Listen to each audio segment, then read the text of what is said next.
All right, hello and welcome to Camel Finance. I'm your boy Camel, and today I'm hoping this is going to be a bit of a quick one. And usually when I say that, we then are followed by 27 minutes of me waffling, but I really think today we can get this done pretty quickly.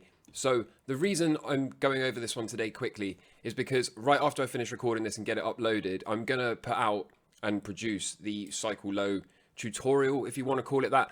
I don't like the idea of calling this thing a course because I'm not really about that, but as I use cycle lows all the time on this, and I often get questions for people asking where they can go to find cycle low information or can I explain it, I often end up just typing a set of rules into the comments. But as you know, I've been talking about doing this, so right after this video, I'm going to produce the cycle low tutorial. I'm going to give you every single one of the rules, explain them and lay them out as clearly as possible, and then maybe add that to a playlist. And I think if anyone wants to come back after that and comment, can I do the same for trend lines or whatever else, I can just slowly build up a playlist.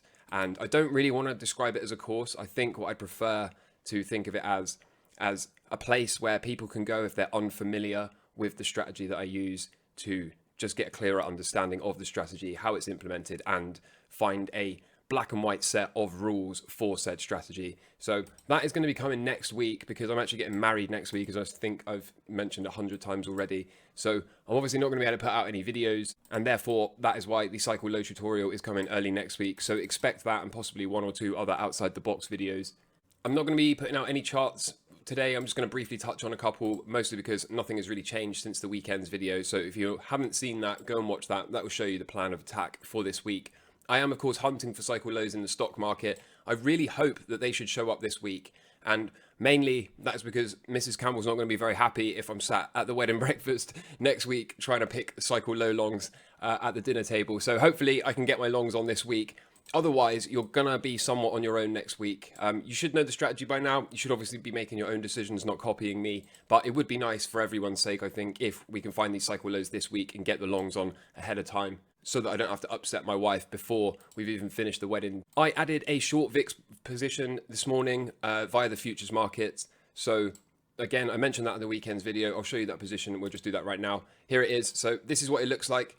Hopefully, if the stock market's going to find its cycle low, the VIX is going to sell off and we're targeting down at the bottom of the range lows. If we get down here pretty swiftly, then I'll close this position out. But if we do something like this and it takes a little bit of time, then I may well be open to moving the goalpost and moving the target lower down slightly. Either way, I'll update you as I always do, of course. But I am currently short volatility looking for longs in the equity markets and the indexes. As always, going to talk a little bit about Bitcoin today, and I found some misinformation that I want to go over, so I just want to point at that and say, don't get your hopes up. And then from there, I'll pretty much be saying goodbye, love you and leave you, and we'll see what the rest of the week can bring. So getting into Bitcoin, the big question for me, I have two questions actually. One, are we about to Dalai Lama our way out of here? Of course, I was talking about this on the weekend. Is this the chart pattern that's coming for Bitcoin?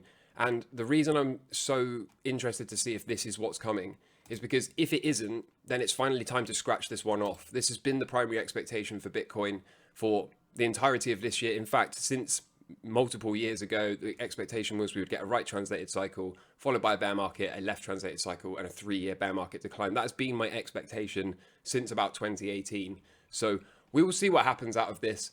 I'm more than happy to scratch this off. I do not care about being right or wrong, of course. I only care about being on the right side of the market. So if this is not going to happen, I don't want to let my ego prevent me from trading the right side of the market, of course. So we'll go to plan B in red if we need to. But there's always a chance we are going to Dalai Lama out of here. And that was a day 65 cycle low for Bitcoin. So I'm watching that this week. At the same time, of course, the melt up continues to look like we are quite possibly about to attack the all-time highs, particularly if we can find and confirm a cycle low this week and break out this downward sloping resistance line. Let me draw that in roughly right here. If we can get a swing low, break out of that, then I see no reason why all-time highs can't come in as little as 2 or even 1 40-day cycles for the S&P 500. So as ever, one day at a time, let me see if I can at least get the long on first, and then we'll worry about managing the position, dealing with any early exit signals and all of that. Whilst I'm here, I did want to point one thing out. Of course, if you've seen this before, which I'm sure you probably have, do they cut here? Are we going to see surprise rate cuts? And are Congress going to be banned from owning stocks? Well, as we know, this is a topic that comes up quite often, but nothing really materializes from it. However, I did see this from Elizabeth Warren here. She says it isn't controversial outside of Washington. that members of Congress and their spouses shouldn't be allowed to own or trade individual stocks. She's got a bipartisan bill to put a ban in place, and she's going to keep fighting to get this done. So if that's true, if that is not just waffle, if they're not just going to kick this can down the road even longer, if she really is pushing for this, then notice how it has come at a time where we're right in the neighborhood to see new highs and then be banned from owning stocks, just like the Fed was banned in this neighborhood here. So that is something to keep an eye on. Of course, the charts will tell us ahead of time. We will get, if I go back here, we'll get some kind of technical breakdown signal. So the charts will tell us to get out probably before Elizabeth Warren does. But either way, like I said, this has been the expectation. This thing in yellow here, Congress banned from owning stocks, has been written here since the lows back here, right? So it seems to me like the stars are aligning. That is, of course, to be determined. As ever, we'll take it one day at a time. Let's get long first, and then once we're long, we'll worry about managing those positions going forward. Bitcoin is underpriced relative to network value, so this is the best buying opportunity, according to this metric at least, since November of 2022. Such circumstances only come around every 18 months approximately, and the average historical gain when underpriced by this much is around 100%, which would put us at 60k within 12 months. The odds of Bitcoin going lower from here are about 1 in 3. So if you're going to play the probabilities suggest we should be getting long out of here. We should find that cycle low and perhaps be about to Dalai Lama our way out of here. That, of course, is to be determined. And lastly, at the start, of course, I mentioned there was a little bit of misinformation I wanted to point at. So there's this thing I've noticed going around. There seems to be a really bad habit from a bunch of these sorts of Bitcoin news posters or whatever. It seems like someone can just put out fake news and it will get retweeted by all the main accounts without anyone actually double checking what they're retweeting. And this is another example of that.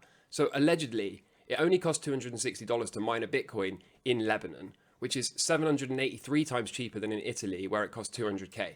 Now, yes, depending on where you go in the world, you're going to get different electricity prices. Depending on how cheap the electricity is or how expensive it is, of course, is one of the main overheads for mining Bitcoin. So the cheaper the electricity, the cheaper it costs you in theory to mine Bitcoin, and vice versa. The more expensive, obviously, the more expensive it is to mine Bitcoin. But I saw this and I just thought, this is nonsense. I did 2 minutes of research, and of course it is nonsense. In theory, it costs $260 of electricity to mine a Bitcoin in Lebanon. But if you speak to people in Lebanon, they barely have electricity as it is. It's turned off most of the time. There is no way you could hook up a mining farm. And of course, it kind of makes sense as soon as you start to engage your brain, right? If it really was $260 to mine a Bitcoin, why would there not be huge mining farms? When, keep in mind, the average cost for miners is around 17k per Bitcoin. And the cheaper miners, such as Riot, are in the $8,000 to $9,000 of electricity, or overall cost, I should say, per Bitcoin. So Riot can mine a Bitcoin for under $9k. And if they could do it just by moving to Lebanon and pay $260, then why wouldn't they, right? Why would they not do that? So this is obviously some kind of misinformation, so please don't get excited about this. I really feel for the people in Lebanon, because if you scroll down and read the comments, you'll find people that say, I live in Lebanon, we barely even have electricity. Here you go, we don't even have electricity in Lebanon. So yeah, anyway, I just think something needs to be done. People need to be held accountable, because you can't just see some FUD retweet it, especially when you've got enormous followers. I'm not picking on this account specifically. Pretty much any Bitcoin news outlet has been doing things like this. But when you've got a large number of followers, particularly, what's the other one? Documenting Bitcoin, Bitcoin Magazine. I keep seeing them retweet FUD, and it's starting to make me think that possibly something is going on under the hood. I don't know. It could just be laziness. It could just be retweeting, but we have to be really, really careful, because things like this is just straight up false. As you can see here, right in the timing window for a day, what would this be? 38, 39? Yeah, something like that, cycle low. So we want it between 38 and 42, ideally. We could well be leaving the swing behind, or perhaps we're going to get that classic 2 drives pattern, something like this, and go. Either way, for me, the big tell, the last line in the sand will be this downward sloping red resistance line. As soon as the price is above that, I'll be long, if not before. And from there, we'll just have to see what the market can give. There's always the chance that we get sort of a false breakout that rolls over. Like I said, I want to get long first, and then I'll worry about managing the positions. It's the same deal as I said in the weekend's video. Break out of that, and I'm long. For the Dow, break out of the red one, and I'm long. You already know the deal. As I already said, the VIX, we are currently short. So that makes sense, right? If we're going to find a cycle low for the stocks, the VIX ought to come down And to save myself just repeating what I said in the weekend's video, if you already know that, if you've seen it, if you haven't, you can go and watch it. And for now, are we going to get some kind of Dalai Lama? Are we going to get maybe an undercut? If we did, I think that would be bearish, because in the best case scenario, we're going to have to allow another 60-day cycle to unfold. So I really, really, really want to see 25k hold.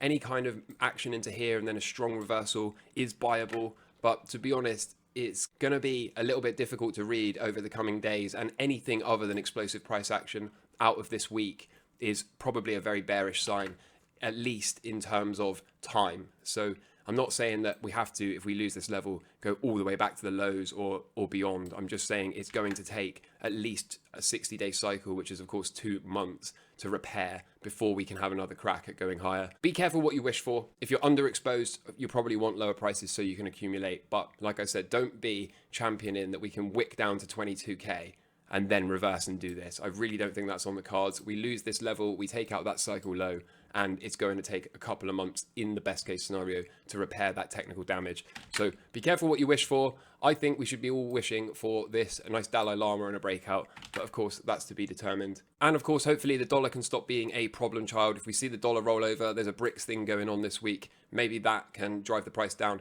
Either way, the 3-year cycle lows are down. If the dollar can roll over, then everything should go back to pretty much normal, I would say. So that's your quick update. I hope I didn't waste too much time today. Enjoy your Monday. Welcome to Monday. Welcome to the week. And I hope you're doing well in life. In the meantime, take care from me. All the best. Cheers. Bye.